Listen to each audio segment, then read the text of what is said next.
Surface tension. तो नाम से ही समझ में आ रहा है that there is some tension at the surface. थोड़ा सा हमने देखा था। देखो सरफेस टेंशन एक बहुत ही ज़्यादा इंपॉर्टेंट टॉपिक है, इससे आप बहुत चीज़ें एक्सप्लेन कर सकते हैं। जैसे आपने देखा होगा दैट इंसेक्ट्स जो है they walk on the water, वो उसमें सिंक नहीं हो जाते हैं। आपने देखा होगा कैपिलरी ट्यूब अगर वाटर में डालेंगे तो water rises in the capillary tube. या विक जो होती है, ठीक है ना, विक जो होती है, जैसे लेब के अंदर सिपरेट लैंप होता है हमारे पास, उसमें विक बत्ती जो होती है उसमें ऑयल राइजेज। तो वो क्यों राइज होता है? Because of surface tension. Insects क्यों वॉक होते हैं on the water surface? Because of surface tension. या वाटर ड्रॉपलेट कैसा होता है? It is spherical in shape. या आपने देखा होगा दैट मर्करी के जो ड्रॉप्स है दे आर कम्प्लीटली स्फेरिकल। या मर्करी ड्रॉप जब हम सरफेस पे डालते हैं तो वो तो फ्लो होना चाहिए पूरा फ्लैट, पर वो they remain in the form of spherical bead के फॉर्म में, है ना। So why it is so? It is because of surface tension. तो बहुत सारे क्वेश्चंस का हम आंसर देते हैं with the help of this phenomena. तो this very important. So now let's have a look. Actually जब भी आपके पास कोई भी लिक्विड होगा, जैसे usually we take the water as a liquid, तो मुझे बताओ वाटर के जो मॉलिक्यूल सरफेस पे है और जो मॉलिक्यूल्स बल्क में है इंटीरियर में, are they same? Are they behaving same? No, their behaviour is different. Now let's see why. जो मॉलिक्यूल सेंटर में होगा, इंटीरियर में होगा, इट इज इक्वली अट्रैक्टेड, है ना, बाय द अदर मॉलिक्यूल्स जो इसके सराउंडिंग में है। जैसे यहाँ पे आप देख सकते हैं। So this water molecule which is in the center, it is equally attracted by other water molecules which are in its surrounding, in its vicinity. तो ये जो molecule है it experiences balanced force, मतलब जितना ये left side इसका molecule attract कर रहा है, right side भी similarly upwards, downwards, on all the sides force exerted on this interior molecule it is equal, so it is in a balanced force. But tell me the water molecules which are at the surface. तो ये water molecule surface पे है। Let's say अब यहाँ पे ये molecule इसको attract करेगा यहाँ से left, right, और यहाँ से downwards, और यहाँ से भी downwards. So मुझे बताओ ये जो molecule surface पे है, अब वो कोई molecule है ही नहीं water का जो इसको attract करेगा। तो इससे क्या होगा? The water molecules which are at the surface they are being attracted downwards, they are being pulled downwards. इसकी वजह से ये जो surface है it gets contracted, so this is called surface tension. तो यहाँ पे ऐसा लगता है कि ये जो surface है, surface of water, it looks like a stretched membrane. It looks like a stretched membrane. एक membrane की तरह ये दिख रहा है, stretched one, जिसको stretch किया गया होगा. So this seems that the surface is in some tension, so that's called the surface tension. So it is the inward pull or force of attraction on surface molecules, by interior molecules, या by the molecules which are present in the bulk. फिर से बता दो, जो molecule surface पे होते हैं they are attracted downwards, क्योंकि एबो कोई वाटर मॉलिक्यूल है ही नहीं जो उसको एबो से भी अट्रैक्ट करता। तो दैट मीन्स ये जो मॉलिक्यूल्स है they are not in a balanced force. यहाँ पे ये इम्बैलेंस है, तो ये कहाँ की तरफ अट्रैक्ट हो जाएंगे? डाउनवर्ड्स। अगर सेंटर मॉलिक्यूल हम देखेंगे that remains in its own position because it is equally attracted on all the sides, but the water molecules which are at the surface, so they are not equally attracted on all the sides, so that's why they are usually being attracted downwards.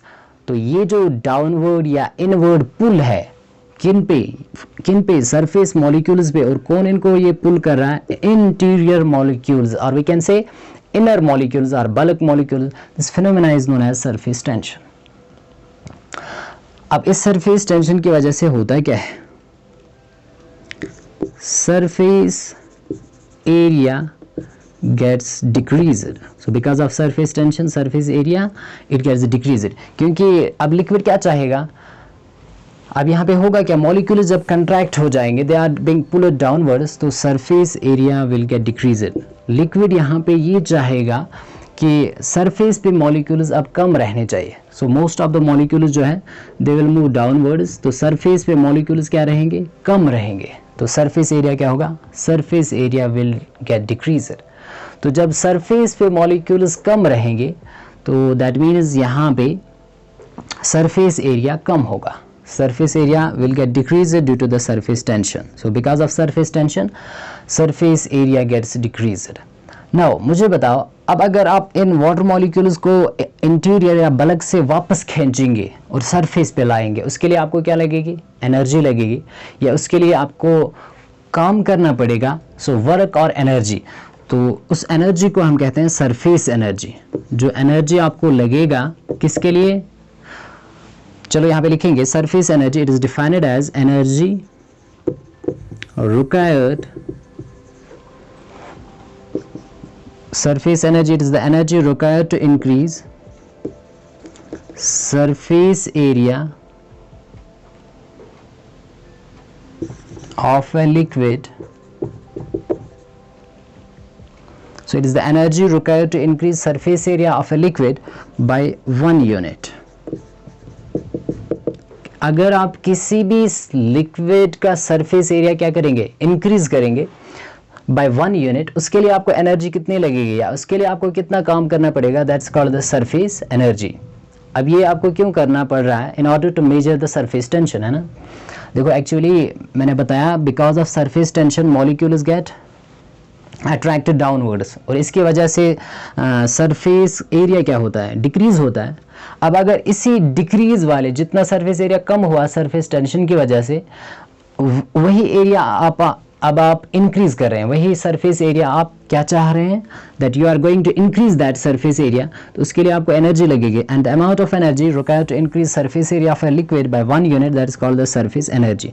तो इसका जो unit रहेगा, so what will be the unit, energy that is joule. अब surface area that is joule per metre square, joule per meter square, this will be the unit of surface energy.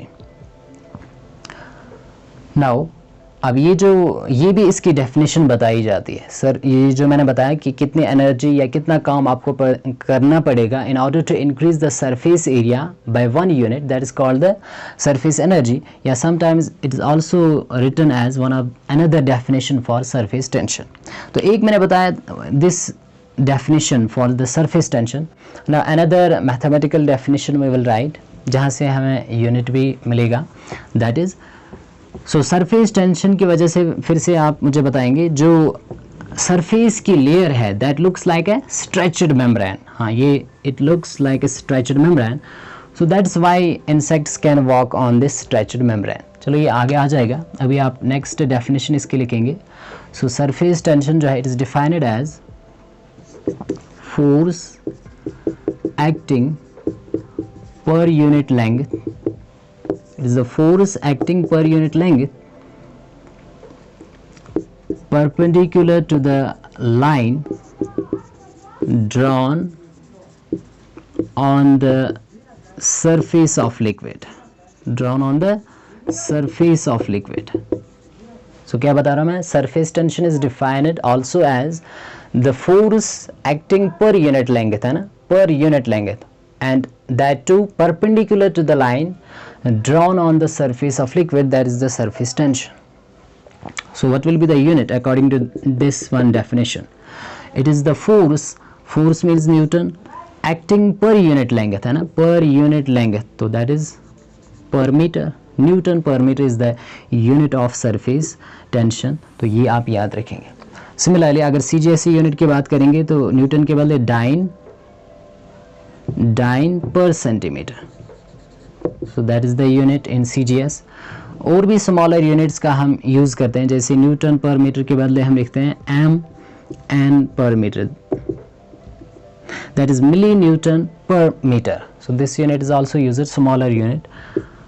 अब मुझे बताओ Newton किसका unit है, force का, force किसके बराबर होता है, it is mass into acceleration. So mass का यूनिट क्या है, मास का यूनिट है KG, acceleration means metre per second square. तो न्यूटन के बदले में क्या लिख सकता हूँ, न्यूटन के बदले में लिख सकता हूँ KG metre per second square, और उसके आगे क्या है, इट इज़ पर मीटर। तो यहाँ पे मीटर मीटर क्या हो जाएगा, कैंसिल। हाँ, मास का केजी है, एक्सेलरेशन का मीटर पर सेकंड स्क्वायर। तो न्यूटन के बदले हमने क्या लिखा, KG metre per second square, और उसके बाद पर मीटर। तो metre raised power 1, metre raised power -1, 0, that is KG per second square.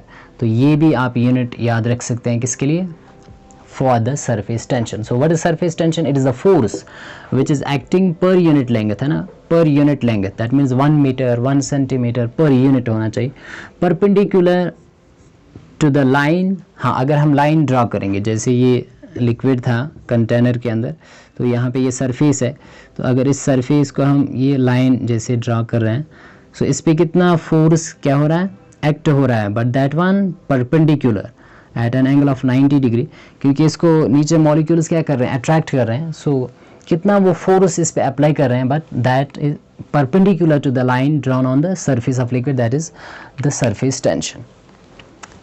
तो नेक्स्ट मैंने बताया that surface tension can also be defined as it is the energy per unit area.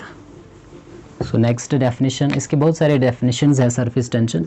So it is also defined as energy per unit area. जो मैंने अभी बताया कि अगर आपके पास है,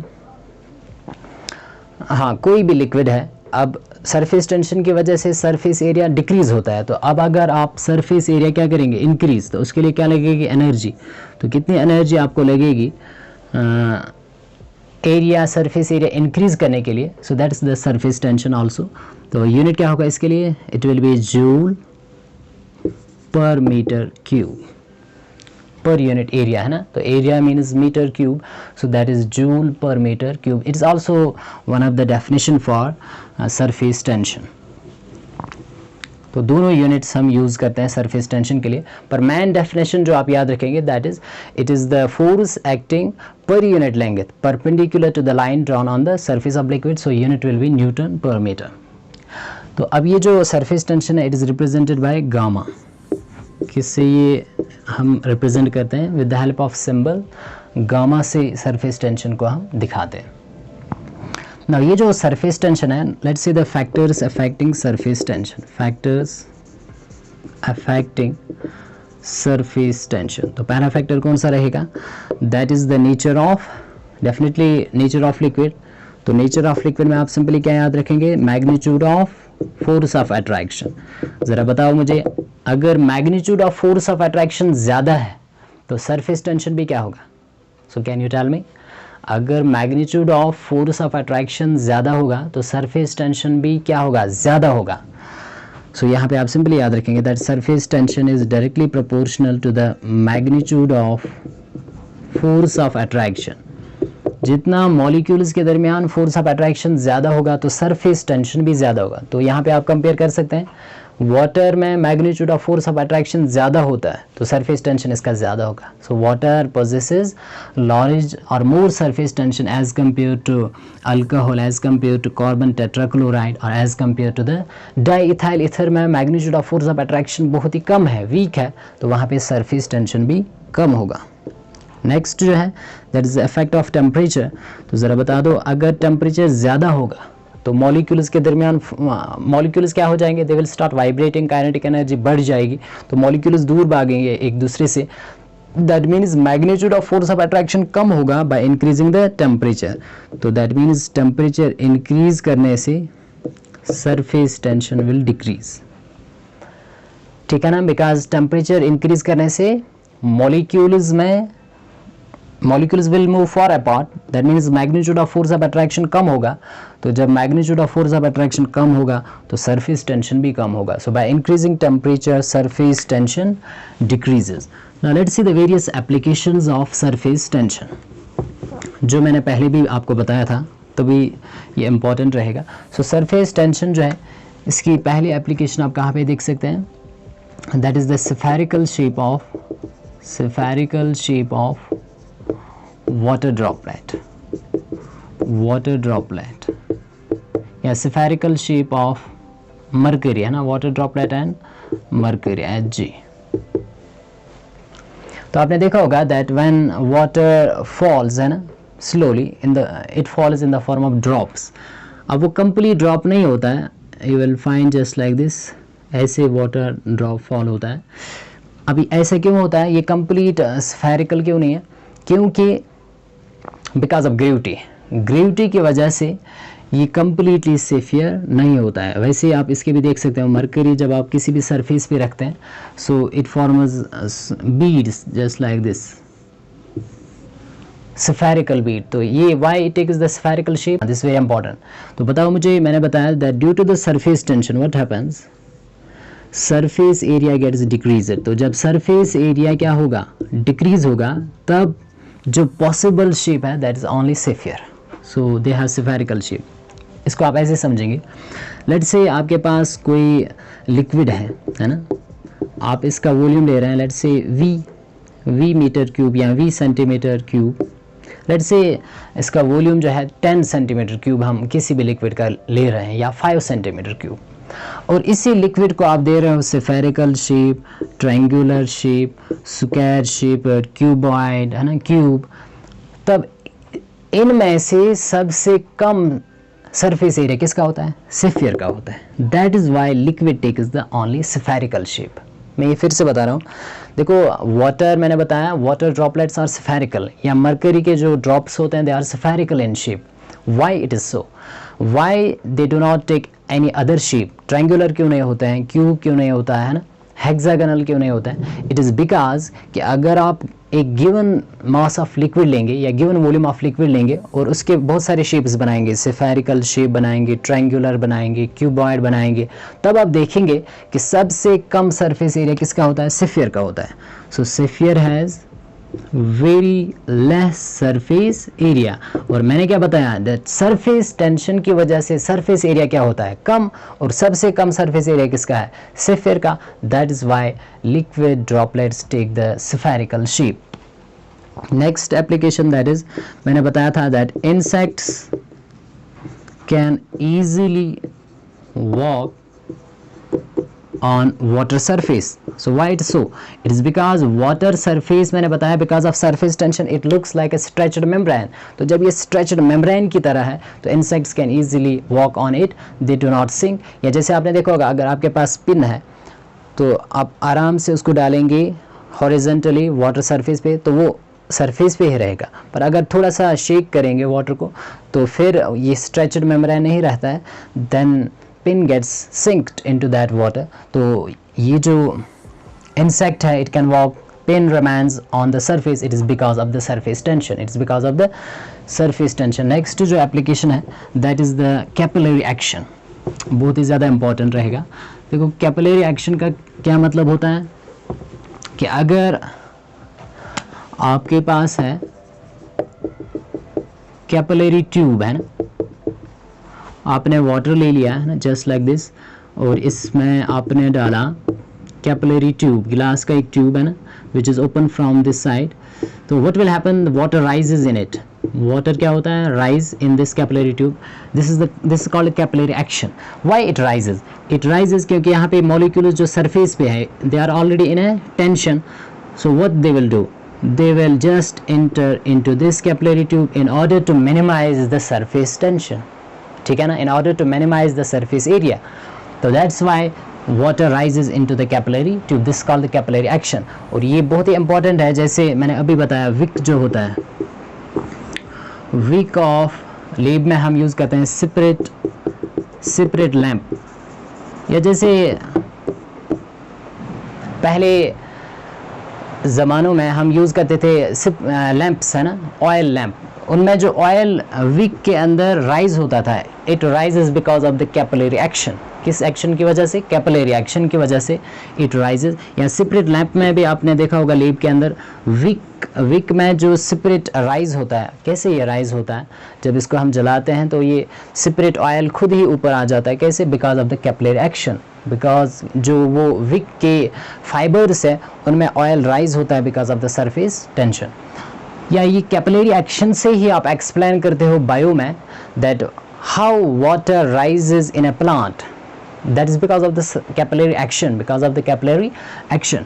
तो नेक्स्ट आप याद रख सकते हैं कि अगर हमारे पास है, देखो शार्प, अगर हमारे पास है शार्प एजेड गिलास है ना,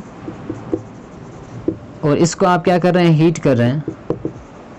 so when it is heated, तो आपने देखा होगा जो अगर हमारे पास गिलास रॉड है तो इसका जो ये एज है it takes the spherical shape, it takes the spherical. अभी तक देखो अगर आपके पास ये क्या था, ऐसे गिलास rod was just like this, इसका शार्प एज था, जो हाँ शार्प एज था।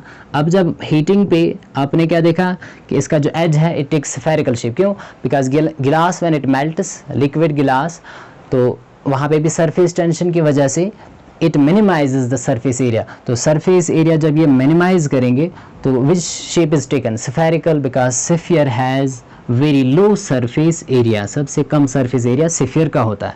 सो that's why sharp edged glass it takes the smooth surface, इसकी हम बना सकते हैं अपॉन हीटिंग।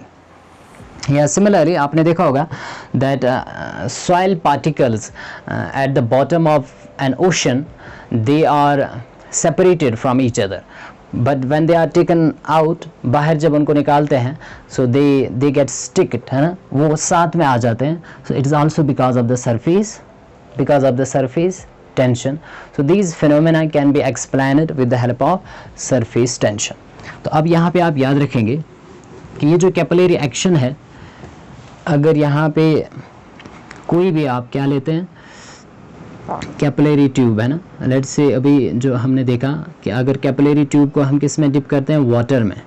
सो वाटर राइजेज, पर वाटर जब राइज होता है तो यहाँ पे आप देख रहे हैं it takes the curved shape, water की शेप जस्ट लाइक दिस होती है।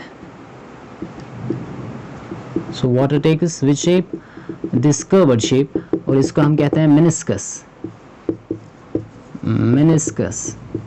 Meniscus simply means the curved shape taken by the water when it rises in the capillary tube। या जब आप किसी भी गिलास के अंदर, बीकर के अंदर, कंटेनर के अंदर वाटर रखते हैं तो वाटर की जो टॉप सरफेस है it takes which shape, this curved shape, और ये जो कर्व्ड शेप है, ये जो मेनिस्कस है, this is the concave shape.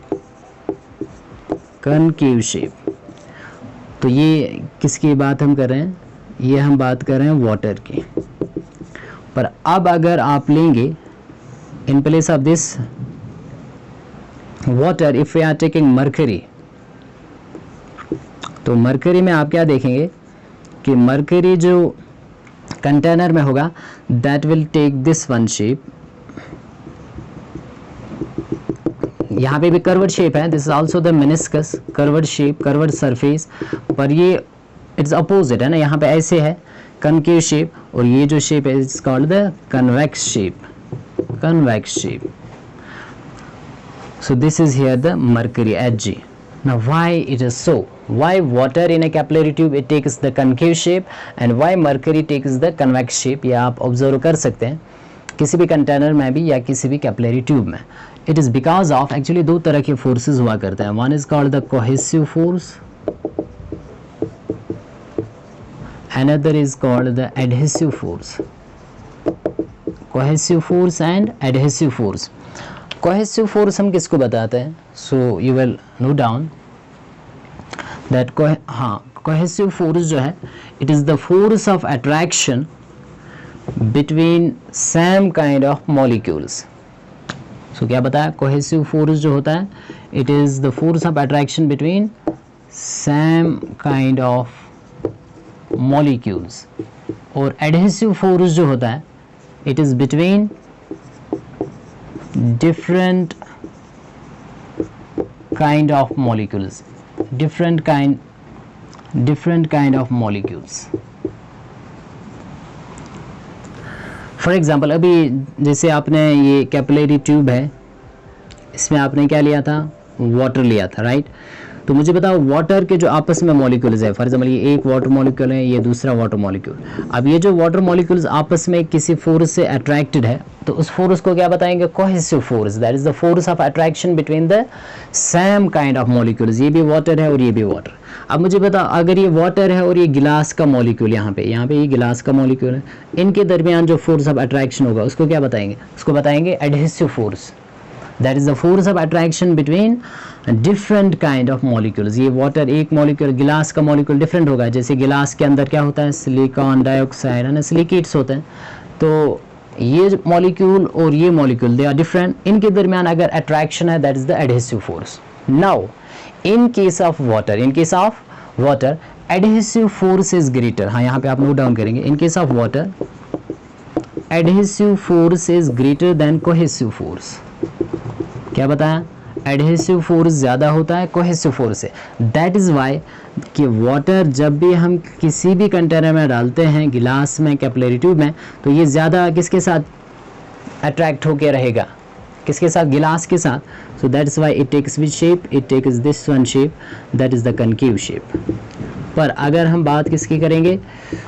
Mercury की बात करेंगे, Hg। So in case of mercury वहाँ पे कोहेसिव फोर्स ज़्यादा होता है, cohesive force is greater than adhesive force.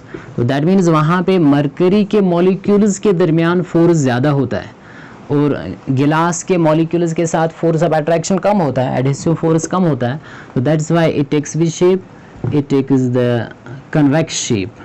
So that's why mercury takes the convex shape and water takes the concave shape. It is because of these reasons that in case of water, so write down that adhesive force is greater than cohesive force, and in case of mercury, cohesive force is greater than adhesive force. That's why mercury क्या चाहेगा?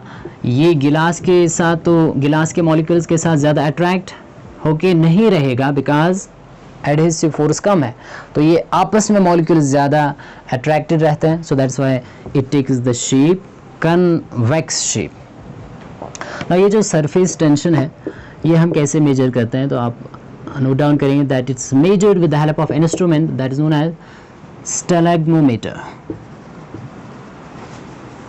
स्टेलेग्मोमीटर से हम इसको क्या करते हैं?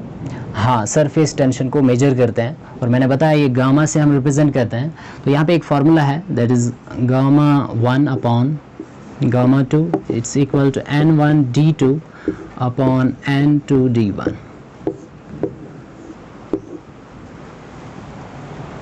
Actually ये जो in case of stalagmometer drop count method से सरफेस टेंशन मेजर किया जाता है। तो ये आप यहाँ पे इंस्ट्रूमेंट में देख सकते हैं, देयर इज़ 2 मार्क्स है ना, इनके दरमियान जो वॉल्यूम है, वॉल्यूम हम सेम लेते हैं 2 लिक्विड्स का। पहले एक लिक्विड लेंगे तो वहाँ पे उसके कितने ड्रॉप्स नीचे गिरेंगे वो काउंट किया जाता है। n1 is the number of drops है ना, नंबर ऑफ ड्रॉप्स एक लिक्विड के है ना, और n2 is the number of drops another liquid जिसके साथ हम कंपेयर करेंगे सरफेस टेंशन किसका ज़्यादा किसका कम।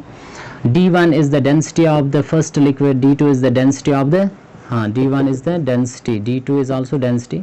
सो ये 2 लिक्विड्स का हम कंपेयर कर रहे हैं। और similarly this gamma 1 it is the surface tension of one of the liquid and gamma 2 is the surface tension of another liquid. तो जैसे अगर आपको वाटर का सरफेस टेंशन पता है तो दूसरे का आप फिर निकाल सकते हैं अनदर लिक्विड का by counting the number of drops which are coming from the capillary tube when it is filled in this stalagmometer. So I hope that you have understood these 2 phenomena which are very important, vapor pressure and the surface tension. So next अब last topic इस unit का रहा that is the viscosity, वो हम next part में देखेंगे. So thank you for watching.